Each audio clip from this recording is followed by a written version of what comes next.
Ma'am sir, alam niyo ba ang edit? Ma'am sir, alam nyo ba yung edit? Hello, ma'am. Ma'am sir, alam niyo ba yung edit? Ma'am sir, alam niyo ba ang edit? Edit, exit drill in the home. Napaka-importante nito, ma'am sir. Bakit? Kasi yung edit, ito yung magsisilbing drill ng mga bata, especially yung mga bata. Kung saan sila pupunta kung sakali mayroong kalamidad. Una, kung may sunog, may bagyo, at may lindol.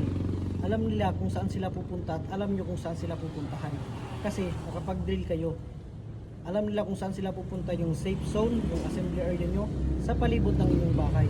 Tandaan, ma'am sir, iwasan si Marites, mag-edit palagi. Exit drill in the home. Yun lamang po, ma'am sir. Sana may natutunan kayong araw na to. Ingat palagi.